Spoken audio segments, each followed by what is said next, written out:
ne peux pas accepter à l'enfer, c'est que tu vas mourir. Ils vont presser ton feu. Ils vont égorger ton. Ils vont arracher tes orteils. Ils vont t'effondrer. Aux yeux de ceux qui disent qu'ils sont tués avec Jésus. On leur dit, si tu dis que tu es avec Jésus, on va te faire comme on a fait à ton frère. Mais la Bible dit, ceux dont tu aurais un nom dans le livre de vie avant la création du monde, c'est là que, comme ils sont distraits, quand les autres seront enlevés, puisque son nom est là-bas, il y a une foi cachée qui va se réveiller en lui parce que l'amour de Dieu existe. Et c'est là qu'il va accepter la souffrance. Il faut lui faire souffrir. Mais il va mourir. Mais il va au paradis même. On a dit c'est mieux d'être bien, puis tu vas au paradis qu'on te massacre avant d'aller au paradis. Acclame Jésus. Amen.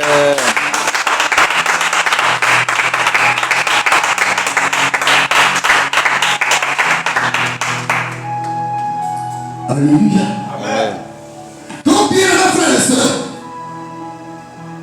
pourquoi dans l'église de Dieu, parmi les enfants de l'Éternel, il y a des gens qui sont tous des chrétiens guerriers. Leur vie n'avance pas, leur vie ne recule pas. Pourquoi il y a un son? Le pasteur veut se soucier de leur réussite. Mais ces personnes elles-mêmes là, c'est pas leur problème. Tu veux en savoir plus? Amen. Pourquoi il y a des gens qui sautent à l'église, qui sont plus anciens dans les danses à l'église, mais tu veux que le Seigneur lui donne le travail, et puis là-bas travaille. Parce qu'on te dit que Jésus est tout puissant, Dieu peut tout faire. Seigneur, ce jeune homme-là fait quelque chose dans sa vie. Le pasteur dit, il parle en langue, il parle en bourreau, il parle en anglais, il parle en espagnol, il parle en la langue des autres. Quelqu'un a le même problème de même. Tu veux savoir le pourquoi? La boussole est là aujourd'hui. Le premier point, on a dit que c'est la parole de Dieu qui est notre lumière. Et que cette lumière, lorsqu'elle arrive dans ta vie, il dit vous connaissez la vérité et la vérité vous affranchira. Elle affranchit, c'est délivré. Mais si quelqu'un n'aime pas la parole, la délivrance viendra plus. Bien sûr. Il y a des chrétiens qui n'aiment pas la parole. Et tout cela est la faute à un grand point. On appelle ça, si tu vois les chrétiens souffrir, si tu vas mourir pour lui, et sa vie ne change pas. Le moteur de son problème s'appelle Monsieur l'ignorance. Au verset 6, mon père est détruit parce qu'il lui manque la connaissance. Beaucoup de chrétiens ont eu des problèmes. Beaucoup de chrétiens n'avancent pas. Beaucoup de chrétiens pleurent. Beaucoup de chrétiens sont dans des problèmes parce qu'ils sont tout simplement des ignorants.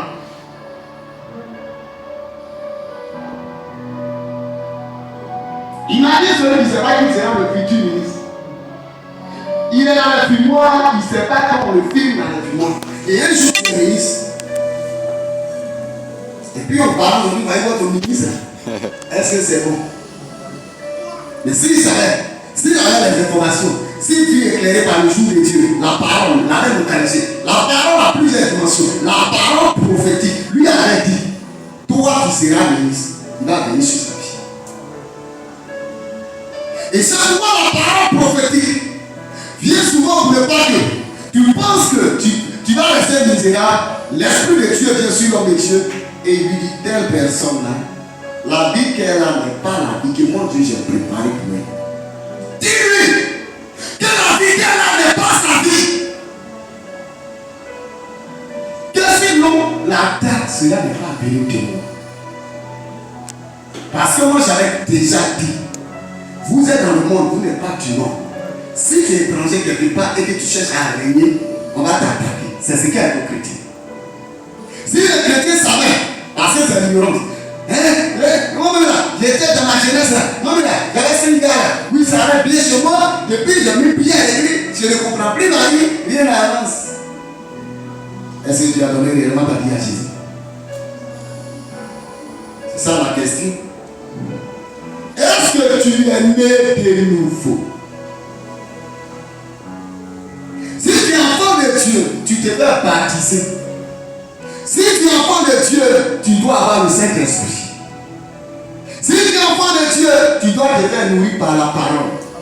Si tu es enfant de Dieu, tu dois te dire, tu es à l'école, on garde la parole de l'école, les enseignements de l'école dans sa tête.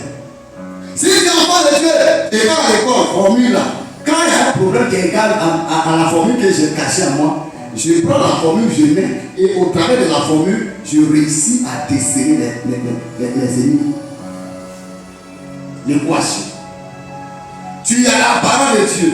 Il t'a été dit, si tu crois en Jésus, le pouvoir t'est donné. Les miracles t'accompagnent. Maintenant, toi, tu ne sais pas que quand Dieu te donne un pouvoir, il y a un problème qui viendra tester le pouvoir que tu as. Amen. Demande à Salomon. Je vous l'ai dit au départ que quand Salomon a eu l'intelligence et la sagesse, c'est là deux femmes prostituées ont eu problème. Ils sont venus. Comment on peut savoir que Salomon est sage s'il n'y a pas de problème pour qu'ils le règlent seront équité? Qui est ici? Amen. Quand tu es beaucoup attaqué, c'est parce que tu es une guerrière. C'est parce que tu es une amason de Dieu. Quand tu es attaqué beaucoup, c'est parce que sur ton front, il y a une lampe, il y a une lumière. Tu n'es pas en train d'attaquer, mais quand tu marches, eux ils travaillent dans l'obscurité. Partout où ton front prend direction, ça les met en nuit. Et quand ils sont à la lumière, tu les énerves parce que les sorciers veulent rester dans le noir. Les mystiques veulent rester dans le noir pour te ravaler. Toi, tu es l'homme de lumière, tu as une dame de lumière. Tu dis, on attaque trop. Oh, si on te disait, c'est que toi tu fais. Si on te disait, c'est que toi tes prédications font.